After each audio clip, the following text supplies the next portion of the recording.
이른바 성완종 리스트를 수사 중인 특별수사팀이 이완구 전 국무총리와 홍준표 경남지사 측 관계자를 소환 조사했습니다. 고 성 전 회장이 이야기했던 이 주장한 돈을 건넨 시점을 집중 조사하고 나섰는데요.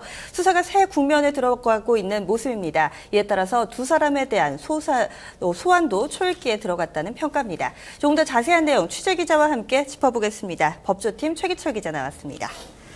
네, 최 기자. 네. 그동안에 이 성완종 리스트 수사와 관련해서 좀 더디다 이런 지적도 끊임없이 제기가 됐는데요. 네. 이런 가운데 용의 선상에 좀 있는 사람이죠. 이 둘에 대한 관계자 소환 조사가 좀 있었습니다. 어떤 그렇습니다. 의미가 있다고 볼 수 있을까요? 예, 한마디로 말씀드리면 수사가 예열을 마치고 본격적인 궤도에 올랐다 이렇게 드릴 수가 있겠습니다. 성 전 회장이 남긴 리스트가 공개되면서 누가 먼저 소환될 것이냐 또 어디까지 진실이 규명될 것이냐가 상당히 관심사였는데요. 하지만 결정적인 당사자인 성 전 회장이 스스로 목숨을 끊으면서 검찰은 그동안 산발적으로 흩어진 증거물들을 퍼즐 맞추기식으로 모아서 수사에 집중해왔습니다. 이 퍼즐 조각 맞추기는 두 갈래로 진행이 되어 왔는데 하나는 경남기업을 대상으로 한 자금의 흐름과 성 전 회장의 행적을 쫓는 것이었고 나머지 하나는 리스트에 오른 인물에 대한 기초 수사였습니다. 지금까지는 경남기업을 중심으로 수사가 진행됐지만 리스트 8인에 대한 수사도 속도를 내기 시작한 겁니다. 네, 그런데 앞서서는 이 경남기업 관계자들의 증거 인멸과 관련해서 수사에 좀 초점이 맞춰졌던 것 같은데요. 어떤 증거들이 인멸됐나요?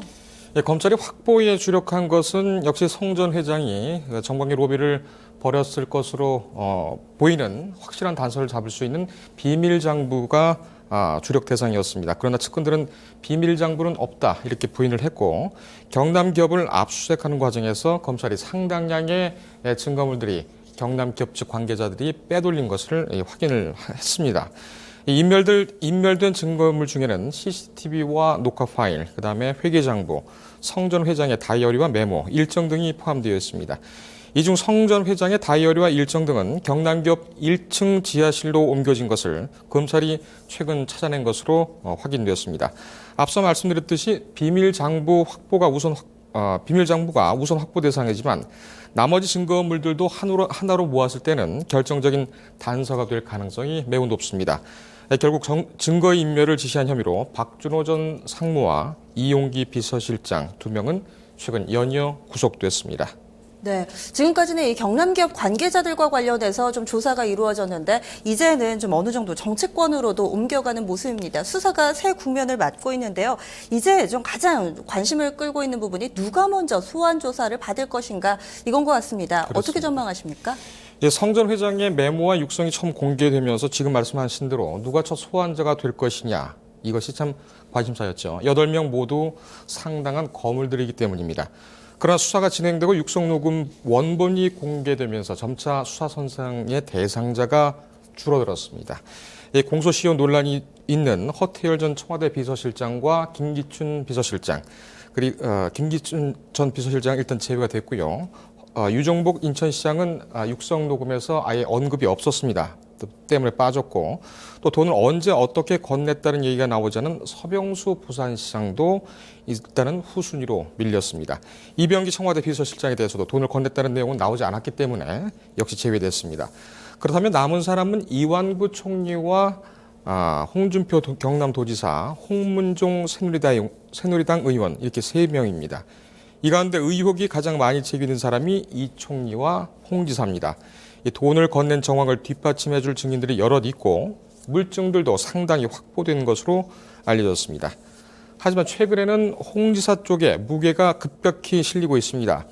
홍 지사는 오늘 출근길에서 자신의 여비서가 검찰에 소환된 것을 소환 조사를 받고 있는 사실을 인정하면서 성 전 회장의 메모나 육성 등은 전문 증거이기 때문에 법정에서 증거로 쓸 수 없다고 말했습니다. 이 부분이 상당히 주목이 되는데 자신의 결백을 주장하기보다는 수사와 재판 과정에서 법리적으로 자신이 유리하다 이렇게 자신감을 보인 겁니다. 검찰 안팎에서는 홍 지사의 이런 발언은 이 법리적 검토를 이미 끝난 상태고 그것을 역으로 추론해보면 이미 검찰과의 소환 시기가 조율된 것 아니냐는 그런 관측이 나오고 있습니다. 네, 그럼 홍 지사 쪽에 좀 무게가 실리고 있는 모습이네요. 그럼 앞으로 수사는 어떻게 전개될 것으로 보입니까? 네, 일단 홍 지사가 첫 소환 대상으로 무게가 실리고 있기는 하지만 검찰이 앞으로 수사에서 어떤 단서를 확보하느냐에 따라 사실상 우선순위는 달라질 수가 있습니다. 이런 변수 때문에 흔히 수사를 살아있는 생물이다 이렇게 표현을 하기도 하는데요.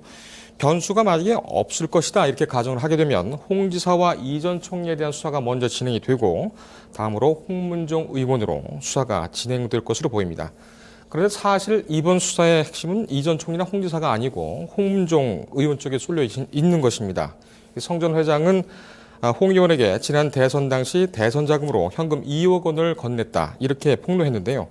물론 회계 처리가 안 됐다고 또 성전 회장은 주장을 했습니다.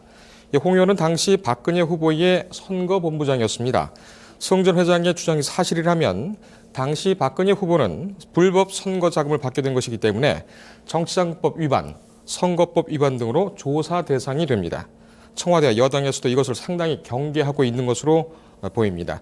이 때문에 여당과 청와대에서는 특검을 실시해야 한다고 주장하고 있습니다. 네, 그럼 그 특검 가능성은 어느 정도입니까?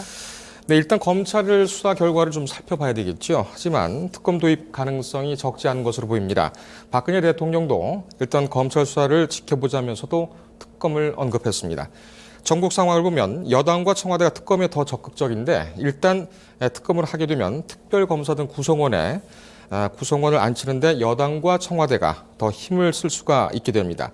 수사의 공정성 시비가 문제로 또 제기가 될 수가 있겠죠.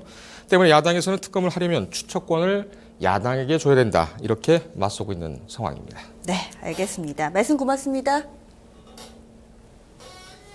오늘 전국 4개 선거구에서 진행된 4.29 재보궐선거, 잠시 후 8시에 투표는 마무리됩니다. 세월호 사태 그리고 성완종 리스트 등으로 인해서 정치권에 대한 민심이 상당히 흉흉한 모습인데요. 이 정치권에 대한 첫 번째 시험대가 되지 않을까 싶습니다. 그 결과 오늘 밤 10시쯤 윤곽이 잡힐 것으로 보입니다.